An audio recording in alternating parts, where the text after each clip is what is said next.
Hi అండి. అందరూ ఎలా ఉన్నారు? Welcome to my channel. ఏంటి ఎక్కడున్నాం అనుకుంటున్నారా? తిరుపతిలో అండి. తిరుపతిలో శ్రీ వెంకటేశ్వర స్వామి వారి సాలకట్ల బ్రహ్మోత్సవాలు జరుగుతున్నాయి కదా! చక్ర స్నానం కోసమని వచ్చేసాము. ట్రైన్ దిగిన తర్వాత మనకి ఆపోజిట్లోనే విష్ణు నివాసం ఉంటుంది. ఆ పక్కనే మనకి బస్సులు, కార్లు, జీప్లు అన్నీ కొండపైకి వెళ్ళడానికి అవైలబుల్గా ఉంటాయి. మేమైతే ఒక కార్ మాట్లాడుకుని పైకైతే బయలుదేరామండి.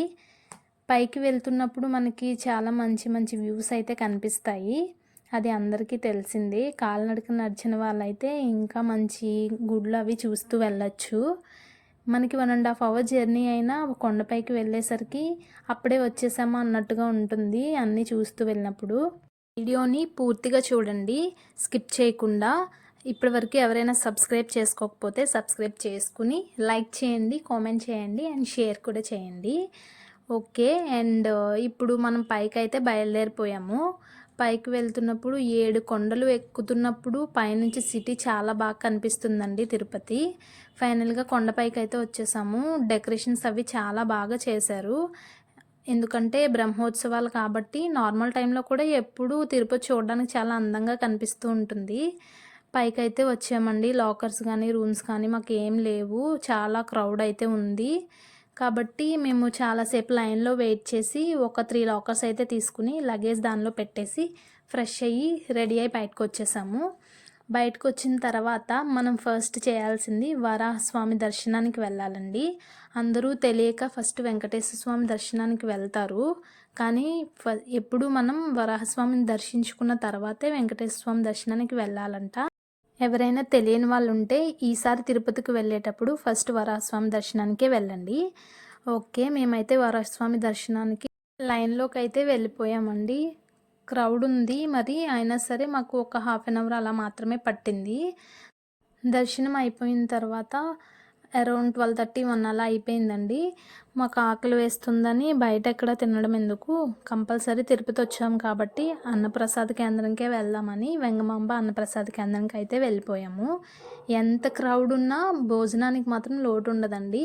ఆ టేస్ట్ కానీ అక్కడ సేవ చేసే వాళ్ళు కానీ నిజంగా చాలా గ్రేట్ అండి. అలాంటి అవకాశం వస్తే కంపల్సరీ అందరూ వెళ్ళండి, ఎవరు వదులుకోవద్దు. ఇప్పటి వరకు ఎవరైనా అన్నప్రసాద కేంద్రానికి వెళ్ళి భోజనం చేయకపోతే ఈసారి ట్రై చేయండి. ట్రస్ట్ మీ, చాలా బాగుంటుంది. ఇప్పుడైతే ఫ్రీ లైన్లోకి వెళ్ళడం కోసం మేము ఒక ఫ్రీ బస్ ఎక్కామండి. మనకు డైరెక్ట్గా ఫ్రీ బస్ ఎక్కితే ఫ్రీ లైన్ ఎక్కడి నుంచి అయితే స్టార్ట్ అవుతుందో అక్కడే డ్రాప్ చేస్తారు కదా. అస్సలు ఖాళీ లేదు బస్సు. అయినా సరే వేలాడుతూ పక్షుల్లాగా వెళ్ళిపోయామండి. తగ్గేదిలే అన్నట్టు స్టార్ట్ అయిపోయాము. అండ్ ఇంకొకటి ఏంటంటే, మనం తిరుపతి వెళ్ళినప్పుడు మన ఇంటి దగ్గర నుంచి ఛార్జెస్ తప్ప కొండపైకి వెళ్ళిన తర్వాత ఒక్క రూపాయి కూడా ఖర్చు అవ్వదండి. అది మనం ఖర్చు పెట్టుకోవాలంటేనే ఖర్చు అవుతుంది. లైఫ్ లాంగ్ తిరుపతిలో బ్రతికేయాలంటే చాలా సింపుల్ అండి. వెంకటేశ్వర స్వామి దయ వల్ల అలా బ్రతికిన వాళ్ళు చాలామంది ఉన్నారు. అండ్ మేమైతే లైన్లోకి అయితే వచ్చేసామండి. సడన్గా మాకు ఒక డిస్ప్లేలో ఎక్స్పెక్టెడ్ దర్శనం అని 13 అవర్స్ కనిపించింది. వామ్మో 13 అవర్సా అనుకున్నాము. కానీ మాకు ఇంకా ఎక్కువ టైమే పట్టింది. మమ్మల్ని దర్శనం లైన్లోకి వెళ్ళిన తర్వాత ఒక వెయిటింగ్ హాల్లోకి అయితే పంపేశారండి. లాక్ చేశారు. వెయిటింగ్ హాల్లో పెట్టినప్పటి నుంచి మేము ఒక 6 to 8 అవర్స్ వెయిటింగ్ హాల్లోనే ఉన్నాము. మొబైల్స్ అయితే మాకు దర్శనానికి కొంచెం టైం దగ్గరికి వెళ్ళిపోతుంది అన్నప్పుడు మొబైల్స్ తీసేసుకున్నారండి.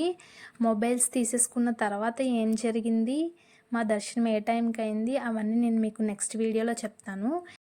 మాకు అక్కడ హాల్లో మాత్రం టైంకి ఫుడ్, టీ, కాఫీలు, మిల్క్ అన్నీ ప్రొవైడ్ చేశారండి. కాబట్టి మేము చాలా ఫ్రెష్గా ఉన్నాము.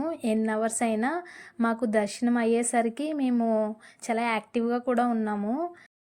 మనం ఇంటి దగ్గర దర్శనాలకి వెళ్ళేటప్పుడు బ్రష్ చేయాలి, తలస్నానం చేయాలి, మార్నింగే బ్రేక్ఫాస్ట్ చేయకూడదు అని మనం ఇన్ని రూల్స్ పెట్టుకుంటాం కదండి. వెంకటేశ్వర స్వామి దగ్గరికి వచ్చినప్పటికీ మనకు అలాంటివి ఏమి ఉండవు.